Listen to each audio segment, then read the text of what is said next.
Yeah. Should we? Are you ready, Yeah. Julia? Yes. Hello. I'm ready. Hello. Yeah. Oh, Yeah. right. I should put my mic on. Sorry. Now I'm Now ready. you're ready. Awesome. Yeah. But yeah, We should. Yeah. We we'll should let you push take it out. over. Yeah. I will Have finish fun. my me. breakfast. Explode. All right. All right. Well, see you later, guys, then. Yes, See you good later. luck, and you have wonderful speakers. Have fun. Don't if something goes wrong, it's fine. This is a chill space. We're relaxed. Yeah. A safe space. Yeah. True. That was the point. But yeah, we should Yeah. transition now. Okay. Yeah. Toodles. Okay. See you. Toodles. Toodles. All right. Good morning. Good morning, jammers. Good morning, stream watchers. And most importantly, good morning, our speakers. I'm Julia Rassa, and this is the Queer Communities in Game Dev panel. Right. So let me introduce our speakers of the day. First, we have up Yannick Boysen. They're an indie game developer and a community moderator. And as far as I understand, they also dabble in some helping with game jams. Hi, Yannick. Hello. Next in line, we have Sol Martinez Sole. Hello. Hello. As far as I understand, you're an environment artist and a Yes, I community am. organizer yourself. Very good. Next, we have Michael. Hello, Michael. Hello. Michael is the co-founder of Out Making Games and Included Games. So those are two companies. Hello, Janne. Good morning. Janne Laxen is, let's say, a Finland native and a youth worker in Helsinki and a game educator. Yeah. And last but not least, we have Riikka Lehtinen. And she's a project designer, not toxic, interested in not toxic gaming and developing everything around that. And also part of the user for services of City of Helsinki. And yeah, those are our people. I'm really thrilled to have you here. And let me just give a short overview of how this goes. First of all, we're just going to have like a lot of questions for you guys, and feel free to explore and go on tangents sometimes. We should have enough time, but I'll keep my eye on the clock. And if we have time in the end, we actually can also take some questions from the audience in the Twitch chat. But let's see how that goes. Yes. So those are the practicalities. Now, I would like each and every one of you to talk a little bit about who you are. I already presented to you, but if you want to correct or say something else, and also who is your community. And yeah, how about Yannick starts? Okay, my pleasure. Thank you. It's already been said. Hey, I'm Yannick. I'm an indie game developer. I also do some community management over in our region. Our community is called If Game SH, I guess it would be in English. It's pretty much an organization designed to connect developers and esports folks and everyone in games in our state, Schleswig-Holstein, the most northern state in Germany. And we are basically trying to put our state on the map for everything games related. We're making sure there's education surrounding games. We go to schools, we host game jams, we create networking opportunities. There's a lot of stuff we do, and we're kind of big, so it's sometimes hard to keep track of all of it. Okay. Is there a lot of people working with you? I don't have a concrete number, but I guess closely working to me are about 10 people. But over the area of the whole organization, there are a lot of volunteers and folks helping out, I guess, at least 50 people. Okay. How about we switch over to Janne? I'm just going to go at random now. And Janne, what can you tell about your community and how did it start, or what kind of activities do you do? What's your daily work like? Yeah, so my community, I guess you could call it, is like all the youth in the city of Helsinki, since we like organize youth work for that. But more specifically, we are like our place is called Gaming House Sture or Pelitalo Sture in Finnish, and it's been around since 2017. We just recently moved into a new place and changed our name. So if you try to Google Pelitalo Sture, you probably can't find us as of yet, but we're working on our web pages and stuff like that. That's good to know. Yes, we were categorized under cultural youth work, but I think we're just regional youth work right now. And yeah, we are run by the city of Helsinki. Mm-hmm. Rika, would you like to take this on? Yeah, thanks. I'm also from the youth work game education background and from the youth services of City of Helsinki, and we have this non-toxic gaming project, which is a nationwide project in Finland. At the moment, our community, or I should say network, is mostly it includes youth workers, teachers, game educators, researchers, game developers, and activists who want to work together to build safer, more equal gaming culture, or gaming cultures, maybe. Yeah, there could be like small individual communities after all.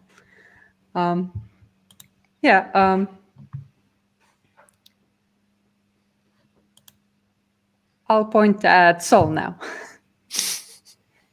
Okay, I'm gonna try to speed run this because I manage two communities and I don't want to like talk about this for like 20 minutes. I'm not gonna talk about it, but for 20 minutes. But okay, hello, I'm Sol. My pronouns are he and they, and I'm an environment artist, but I'm also an activist and community organizer for both marginalized gender and sexes and queer people in the industry. I'm gonna try and share my screen because I made like a little bit of a presentation. Give me a minute, please. Okay. Okay, it's up. Okay, so the first one is called La Madriguera, which is a Discord hub for Spanish-speaking queer people in the Spanish industry and in the journal industry as a whole. Okay, you have our Twitter and our Edge here. I'm gonna link it on the chat later. La Madriguera means the burrow in Spanish. It was launched on June 2020, and we have almost 130 members from all corners of the industry, even educators, streamers, producers, and everyone from the indie and AAA industry, as well as the mobile industry. These are all of our founders. If I listed them all, I would take a long time. But yeah, they're all wonderful people from the Spanish industry, and I'm really proud to be a part of the team because they're amazing. We do like general bonding as well because our main focus is networking, but we also do small events where people can talk about their expertise. We also do smart art challenges to promote collaboration and also just generate more content for our community. And we also recently published some scenes and some information about people's experiences in the industry and just like what they do and what their work is. I also manage Game Dev Galaxy, which is an international Discord hub for gender and sex marginalized people making games like game designers, TTRPGs, as well as digital games. In Spanish, it would be something like Galaxia del Desarrollo de Videojuegos, kind of worthy. We launched it on February of 2020, and we almost have 200 members from all corners of the industry as well. The founders are Maddie and I, and we also have 3 wonderful mods as well as an unofficial mascot, which we love. She's called Lizzie, and we love her. And the purpose of Game the Galaxy is somewhat similar. We have bonding events, we play games and movies together. We also provide resources and support and just general critique of people's art or games. And we just like hang around and sometimes talk about David Lynch and his weather reports. And that's it. Those are my communities. The art and the presentation was extremely cute. I love it. Thank you. Like, especially the little art piece by Ivan. I really like that. Yeah. Thank you. Okay, but let's move along. And Michael, please. Sorry. Hi. So my name is Michael, and as you mentioned, I'm co-founder of a group called Out Making Games, which the acronym is OMG. And Out Making Games is it's a group of LGBTQ plus professionals working in the games industry, and in the UK. We've been around since I think November 2019, and the purpose of the community is just to connect and empower everyone who identifies as LGBTQ plus in the UK games industry. I think we have about 250 members, which is amazing because when we set it up, we weren't sure if we'd get more than 10, but it turns out there's actually quite a lot of LGBTQ people in the UK games industry, which is great. And we organize events. We've had a game jam in partnership with the Rainbow Game Jam. And we've had a bunch of online events this last year for obvious reasons, but very much looking forward to doing in-person events later this year, hopefully. And I'm also co-founder of my own studio, which is a mobile game studio called Included Games, which is LGBTQ plus run. The founders are all LGBT. Yeah, we're looking at making games more inclusive, hence the name. Well, it reads. Yeah. Oh God, I can't wait for to have more in-person events myself. But on the other hand, I feel like because we couldn't physically run a jam here in Helsinki, it made us think more about making this year's event a bit more international and like, hey, we can have speakers from all over the world. And I think that was like really great. I am so excited. And even when we have a physical event, I want that to be a continuation actually, because I feel like these topics are very relevant all over the world. And also you can get like different kind of perspectives and challenges from different parts of the world, what kind of challenges are different queer communities facing here and there. Okay, so I talked a lot. Okay. Let's move on to the next question. Well, this is like a short answer, I guess. But how and why did each one of you start with this? How did you become active in this community? Maybe some of you have already answered a bit about that. Let's start with Michael again, and then go full loop the other way. So I guess OMG, the idea for it kind of started at game development conferences where you'd get to know the other LGBT people that were there, the few that there were. And it was just one of those things where we got chatting and thinking, we should create a group for this, see who else comes forward. When I worked at Electronic Arts, I remember being told by the head of HR that I was the only person identified as LGBT in the whole company. Actually, that was in DICE in Sweden. Previously, I worked at Electronic Arts in London, and I remember there's about 600 people in the office, and I only knew of 2 other gay men. So I've always felt very underrepresented in this industry, but it's never really been an issue. It's just something that I've kind of been aware of, and meeting these other people at conferences, we thought, well, okay, why don't we create a group, see how many people come forward, and really it just kind of like grew from there. Very much if you build it, they will come mentality. And last year, actually, no, I think it was 2019, the UK, UKI, which is the UK Interactive Entertainment body, did a census of the whole games industry. And it transpired that about 20% of people that responded in the census, one of the questions was, how do you identify? And I think over 20% identified as LGBTQ plus. So I think it's very interesting that, disproportionately we're represented in the industry compared to kind of, outside the industry, which is fantastic. There's a lot more LGBT people in the games industry. I think the challenge is for them to kind of start growing into more senior positions. Time. Yeah, sorry. Yeah, well, That's my I mean, answer. I'd love to hear, but we still have so many questions here. Yeah. Yeah, sorry. No, fine. Thanks. Well, my background is mostly in the education and equity work sector, but then I'm a lover of games and gaming, so this project combines those two together. And the idea behind the project is to strengthen the competencies of people who work with young people or with games, and to bring them together. So this is the kind of call that I got and felt. I will actually just very quickly say why I started this whole event. So there's no mystery to it.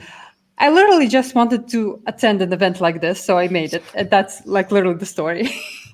It's a more of a selfish, but then it grew into more community-based thing. Yeah. But yeah, that's all. So let's move on. Janne? Okay, so if I remember correctly, the question is how and why did you become active, right? Yeah. I think like gaming related youth work has been around in Helsinki since like 2012 or something like that. But this specific place, our origin was founded in 2017, and it was called Gaming Center Score back then. And by then, esports and like competitive gaming was like all the craze, and like every youth worker wanted to just be doing that. And so that's why the place was founded.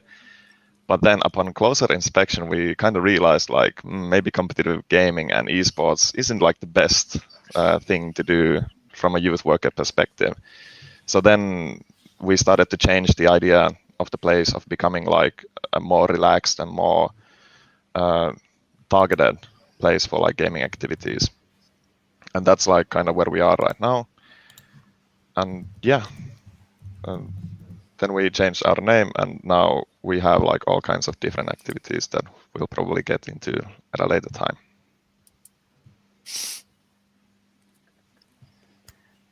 Sol, would you like to? Yes, of course. Okay, so for me, it was sort of out of pure chance because I just grew up on the internet, so I always looked out for like communities and ways to connect with people, especially when I found out I was queer. And so I just like made friends with fellow queer people, joined their servers, and then we found like, hey, we should maybe do like a community for our people and just like have a safe space for us. So it just popped up. And in general, I just want to have more friends and connect with more people and just create like a support network so everyone can help each other out. So yeah, that's why I became active, I guess. That's very legit. I really hear that. It's you start with what would you like to see in the world, and there we go. Yeah. Precisely. All right. Yeah, thank you. Yannick? Yeah, sure. So I wasn't around when the community initially started, but around 2 years ago, one of my former lecturers started a game developers meetup at our university as a part of our organization. And I remember after that first meeting, I was really starstruck. I think I just laid down in bed that evening like this. And I was like, this is amazing. I get to talk to people about my games. I get to play their games. We get to support each other, and the last 2 years in this community, especially in those meetups, have been a pure joy, and I think accounted for all of the possibilities I was able to get in the gaming industry. And I realized, especially over the past year, and especially because of Sol and joining his communities, that I want to make sure everyone can have that experience I had, and can be a part of this. When I started the community, I was not, I did not know about my identity at that point. So I was pretty much, I was fitting in pretty well, I would say. I would say it like that. And so over the past 2 years, as I slowly become aware of my actual identity, and how I'm pretty much lucky to have already been part of the community, I wanted to make sure others have an easier time joining us and experiencing everything we do together. And so that's my goal now, and I'm just getting my fingers in everywhere, trying to make that happen. Yeah. Yeah, sorry, I had many thoughts about that. But yeah, I guess you correct me if I'm wrong, but it's kind of like you dabbled in this sort of community work, and then you're like, wait, there's a reason I fit in here. Yeah, and it's not so much, our community isn't really oriented around queer people initially. So I'm just trying. So I'm trying to do my part to make sure, even though we are not organized around queer people, that queer people can feel safe. And I think it slowly is showing. I feel like our demographic is slowly shifting, which is really nice to see that the work we put in is slowly paying off, and we can make sure everyone is feeling safe. Yeah, I see. Okay, so that's how it went. Yeah, thank you for clarifying that.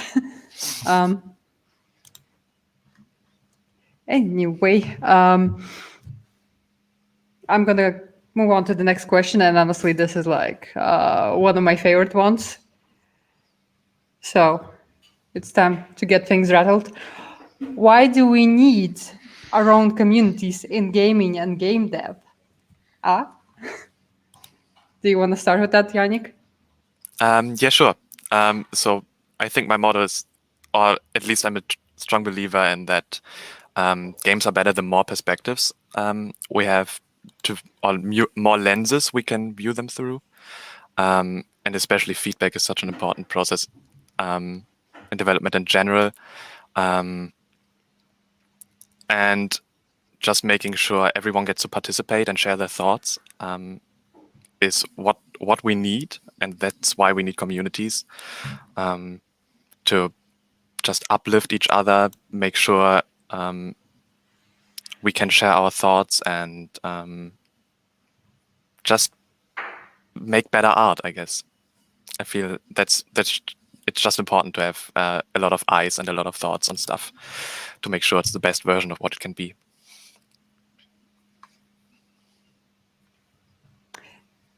By the way, if any of the speakers want to piggyback on anything anyone else said or ask some questions, please interact with each other. It's not me just maintaining you.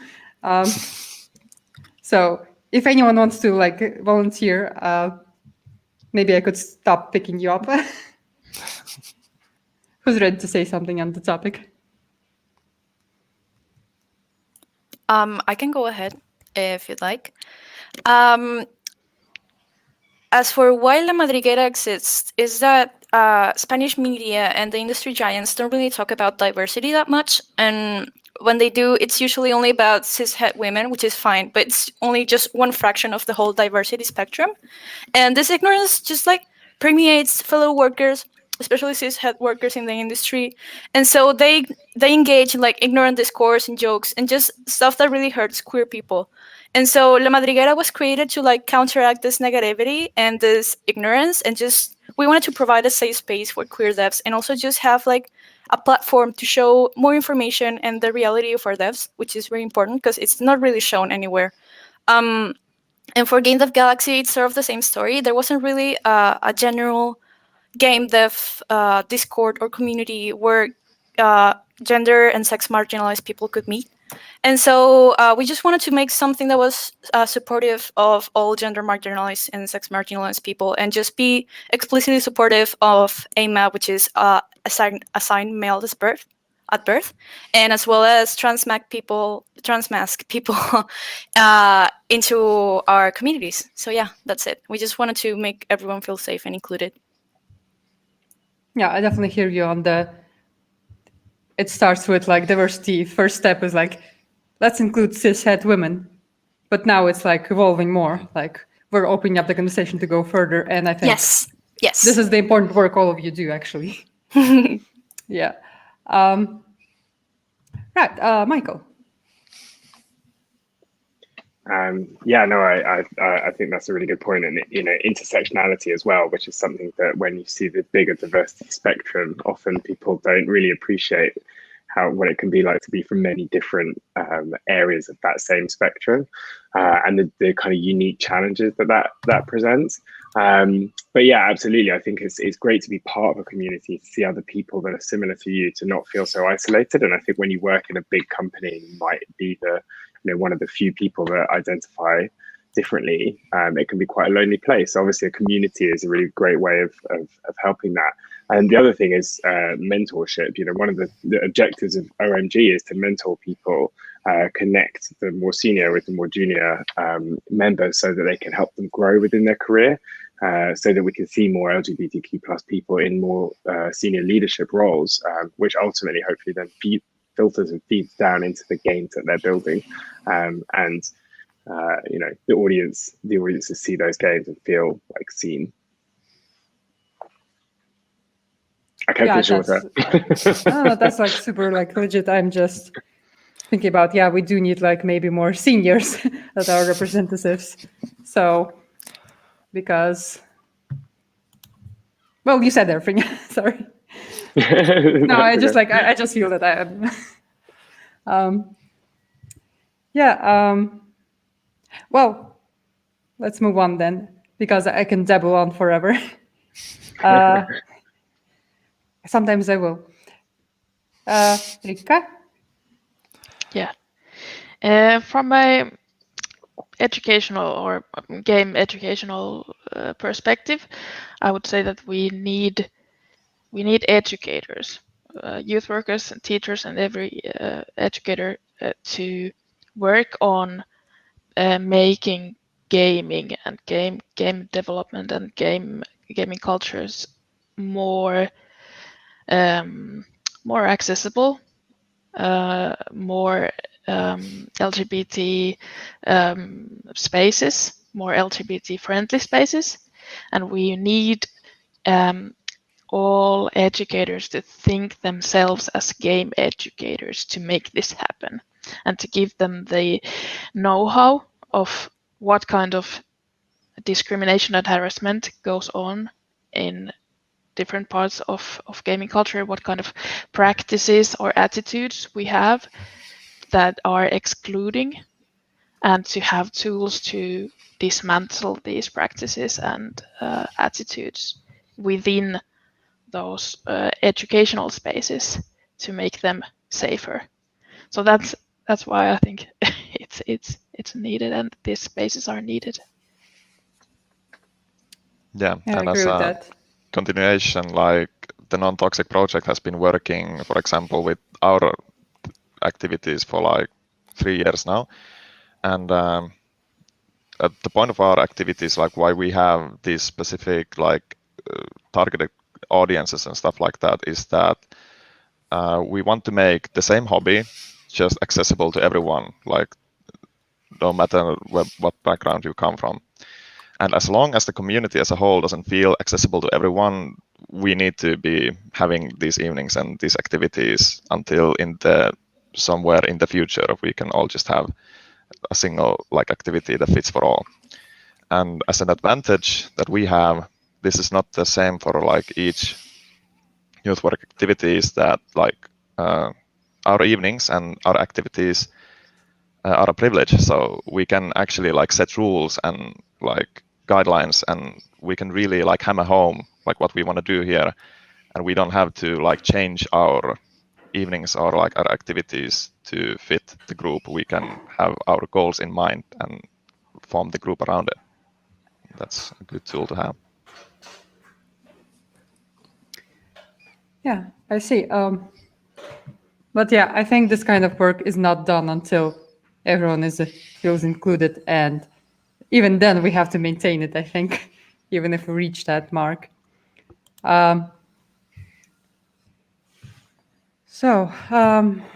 Next question.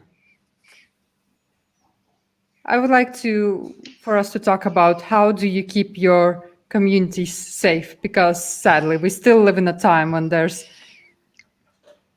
a lot of direct hostility still exist, but of course, just casual ignorance as well. And so, how do you protect yourself from that, or how do you manage it? I can start from like our evening perspective. Is that we adhere to the guidelines of safer space in all of our activities, and that's like the foundation of like our team who work in the evenings that we have. And when we are working as employees and professional educators, I think it's easier to work from that perspective, since we can set the guidelines from the start.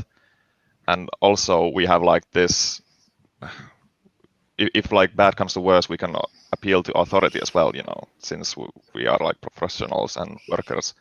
We have that backing us up. I haven't had to do that in any of my evenings yet, but it's something that's useful to have as well.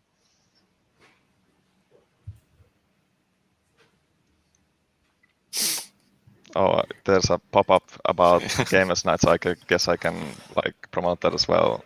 It's one of our activities that's designed for LGBT youth in Helsinki, and we just had a full week for the Pride Week where we gathered around to play games for each evening, and it was amazing.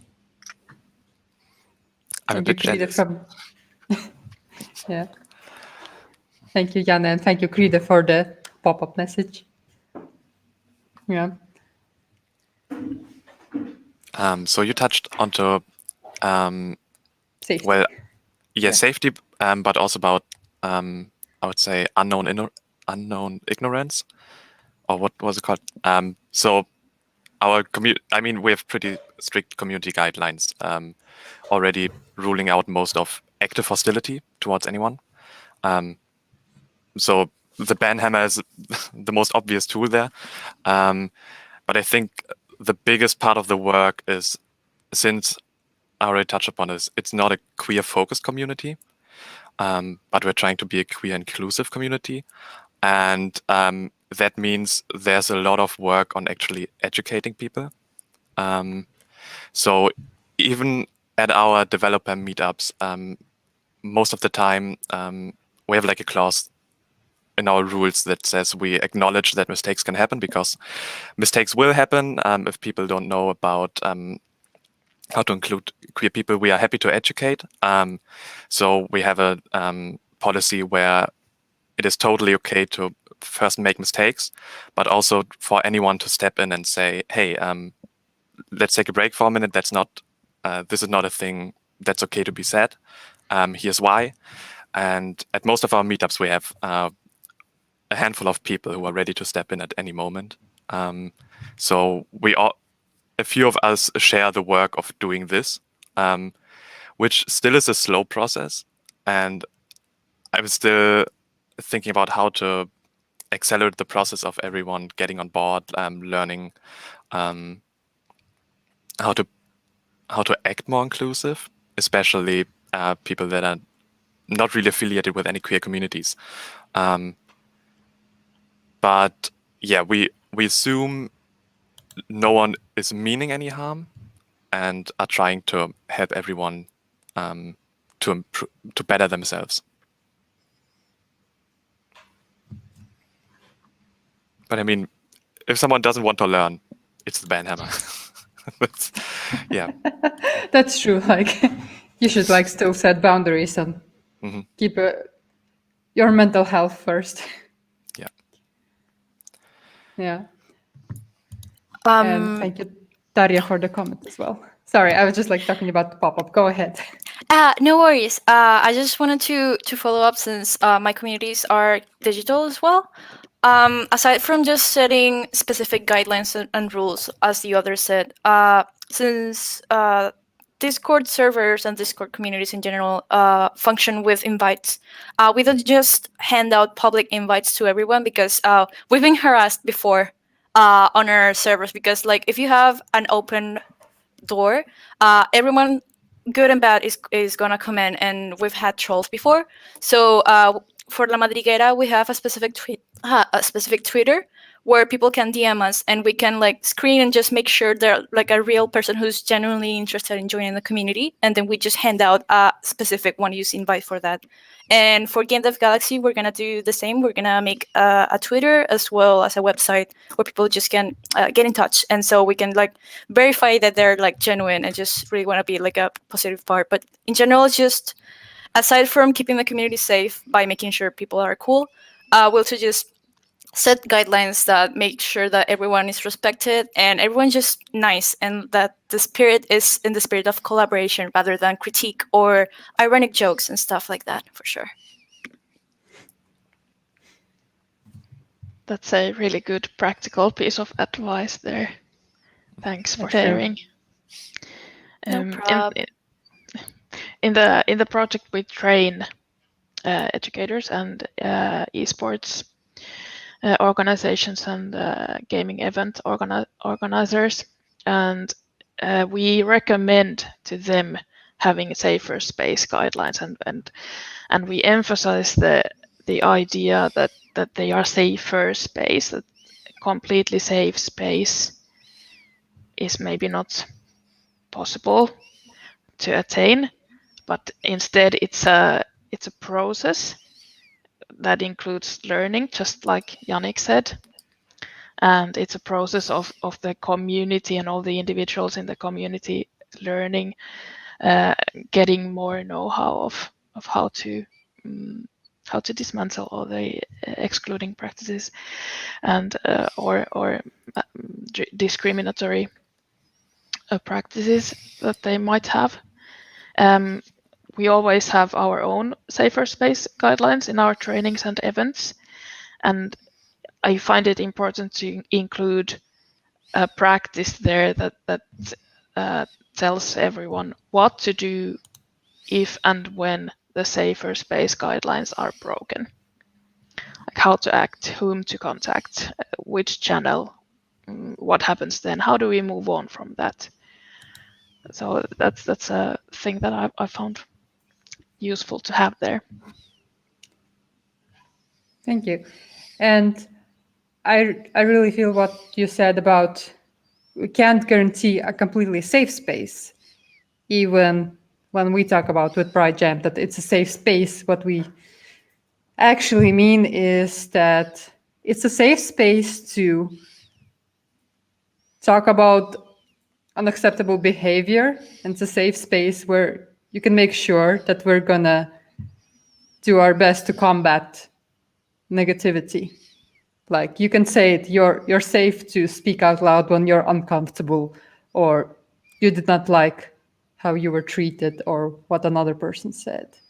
It's safe to discuss your feelings and what are your needs.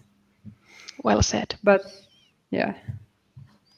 Yeah, like I definitely don't have a lot to add because these are fantastic answers. My only thing would be that obviously virtual and physical events are very different in terms of the challenges they present.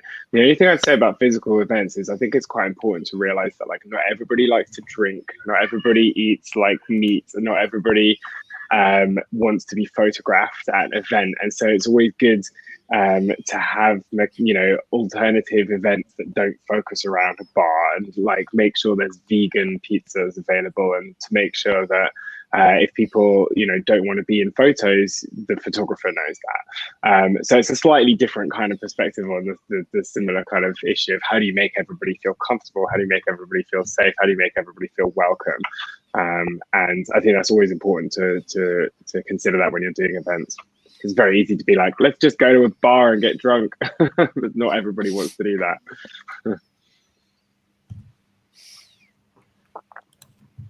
Yeah. Oh my, the time goes so fast. I am nervous. I'm looking down like what's important to ask still. All right. I'm just going to skip some questions and if we have time, I will come back to it. But let's go into the positive. What do you feel is the best part about helping organize your community? Let's tap into those good feels. So maybe I'll start. The best part is not really anyone actively reaching out saying, "Hey, I'm feeling great here. Thank you for organizing this." But I feel the best part is like getting these answers in like anonymous surveys about, "Hey, I felt safe here. You all are doing a great job." And after we ran our last game jam earlier last month, I was really happy to see for once that our gender demographic was less mostly male, if you've female identifying person, and more non-binary people actually joining and jamming along with us. And then seeing we have like a few scales of do you feel comfortable, do you feel safe, and seeing that almost maxed out. Really, I sat here after the jam going through the answers and crying a little bit because I was so happy just that everyone seemed to have a great time, and that's really all I can ask for. And this is why I keep continuing this. Yeah, that's the juice that feeds. Nice. I guess I can work off on that. Seeing our members happy and safe is super, super important because game dev in general can be like a scattered and isolated experience for some, especially for marginalized people. And so these communities exist so we know that we have people with common identities and interests that we can all rely on each other. And just, I don't know, just having the opportunity to become better professionals with people that truly understand you, your experience and your situation is super important. And I guess that's what I like the most about organizing communities. Like I said, I just really like having a network that we can all support each other with, for sure.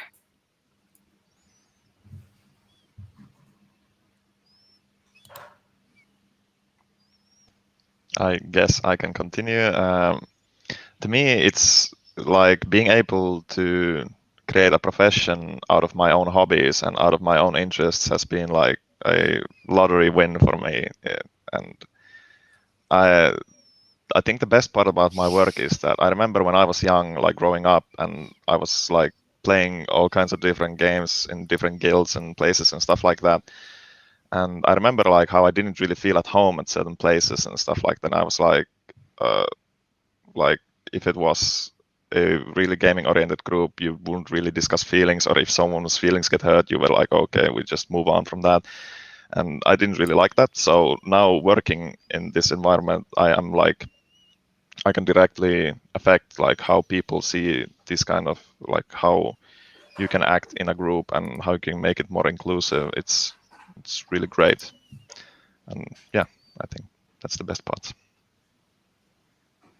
I'll keep it short. The best part is seeing and knowing and being part of communities that I would have wanted and needed when I was younger, when they didn't exist. Yeah, I'm exactly the same as Rika. I think, this is exactly what I was missing at the beginning of my career. And having a network like groups like these would have made such a difference, giving me confidence and making me feel part of a community rather than like, the one gay person in a big company. So I think that's incredibly important for everybody, coming into the industry now, especially.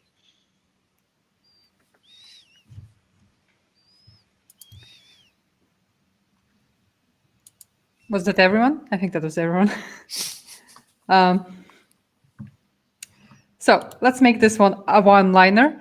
Do you have any? What's your biggest tip or advice for someone if they want to start a community? This is more towards our audience.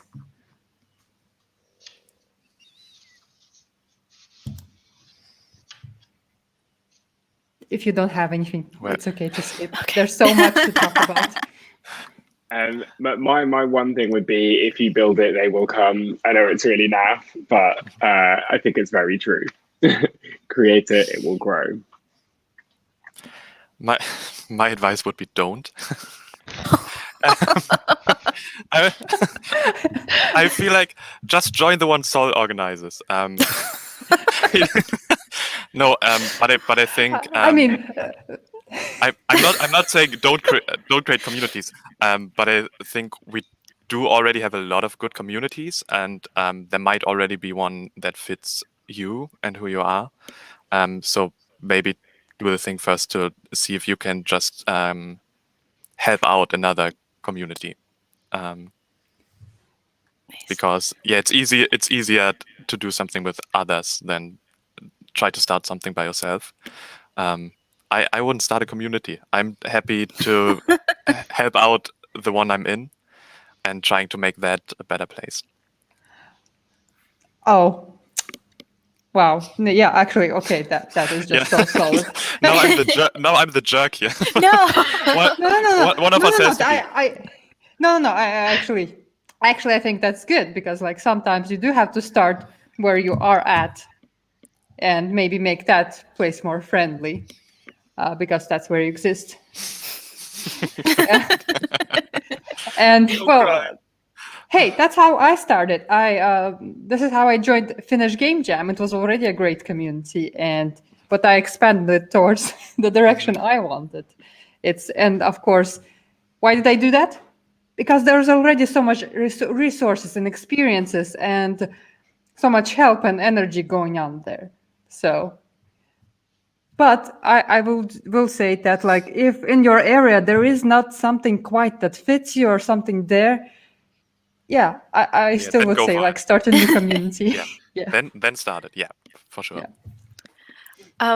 I guess for me, aside of like Yannick said, either like maybe join a community, just band together. I would say also get informed. There are a lot of great resources on how to build a community. For example, Victoria Trent, the community manager for Inner Sloth and Among Us, she has amazing resources. I'm gonna post it on the chat. Well, I'm gonna post it on the chat later. But yes, and also just read literature about like critical race theory and queer theory, just to make sure that you're super inclusive and supportive of all of the marginalized people, because it's not just queer people, it's also people of color and disabled people. Just be informed, see how other communities are built, and just try your best for sure. My tip would be to make everyone and have everyone in the community involved in and responsible in keeping up the safe space. And easier said than done, but do it at your own pace. Yeah, I really feel and agree with that. It's kind of like, if everybody has a share of the responsibility, then it's easier to maintain the whole thing without, one community leader just sort of being like, hey, this and that, and maintain everything themselves. But then it's a self-sustainable community. Yeah, what Sol said about like the resources, I want to add into that, like if you would like to organize something, say in the city of Helsinki, like there are so many professionals and people that you can contact, and like finding them might be the hard part. But like if someone would come to me and ask like, hey, I would like to organize something like this for a group, I would be more than happy to help with that and just like make it like work. But the thing that is important when you start a group like that, I think it was a thing that we failed at the start, but now it's like concrete solid, is that when you start a group, make everyone adhere to the safer space guidelines, like Rika said. And you need to, like, the worst part about my job is to like tell people to like educate them and like constantly like remind them like, hey, this is like what we're working towards. And you need to, like, if someone breaks these like rules or guidelines, you need to intervene, because if you don't, then it doesn't exist. And that's like the most important part. Nod collectively. Yes. Okay, so I think this is the last thing I would like to ask of you people, and then we can start saying our goodbyes. Are there any events or things in the future in your communities that you'd like to promote or talk about? Do you have any like long-term goals right now? Anything you'd like to share? Some Twitter handles?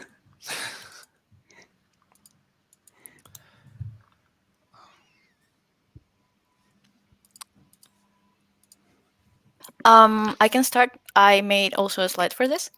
I'll also post the links because we don't really have a set schedule or like a big event coming up, but we are planning to release more scenes and maybe like events and stuff to like curate our members' games and projects. So you can follow us on La Madriguera. It's in Spanish, but also Google Translate is a thing. So you can follow us on Twitter at Madriguera_LGBT. And if you want to join Game Dev Galaxy, I'm going to post a link on chat later if people want to join. But also you can DM Maddie or I on Twitter. These are our handles. And yeah, if you want to get in touch, talk about communities or environment art or stuff like that, you can follow me on Twitter and just email me as well.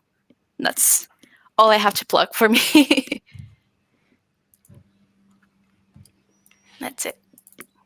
I will just jump onto the sharing Twitter train. Then I think I will just post our Twitter handle in the chat. Feel free to follow us. We're also organizing. We're mostly community acting in German, but we are currently organizing a bunch of talks with speakers from the game industry, which we do stream in English, for example. The last one has been how to land a job as an artist in the game industry, where we did portfolio reviews with artists, a recruiter from Ubisoft, I think. Yeah, and these sessions are a good thing to catch. I've been learning a lot. I can only recommend it. So follow our Twitter to see when they happen.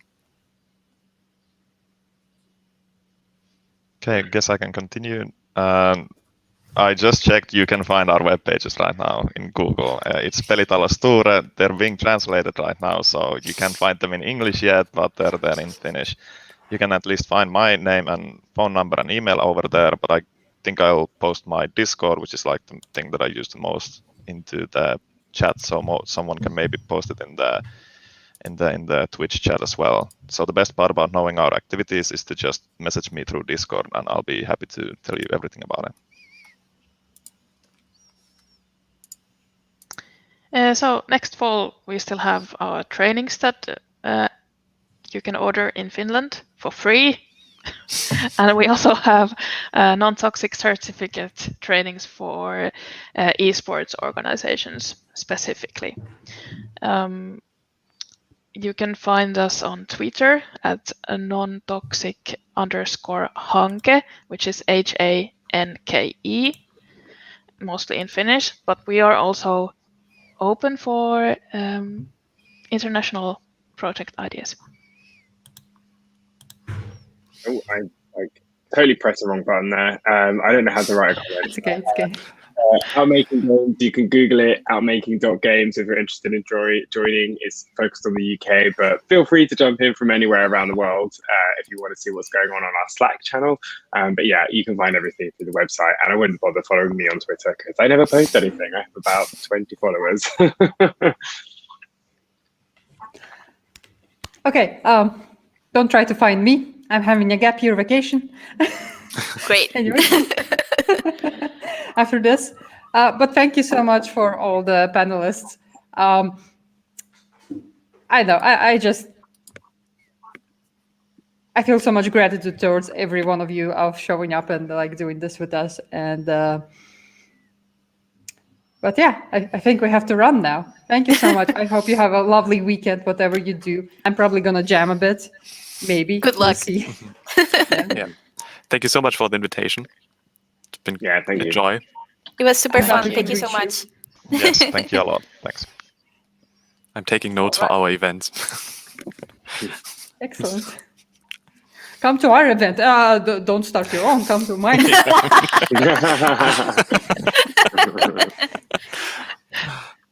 Yeah.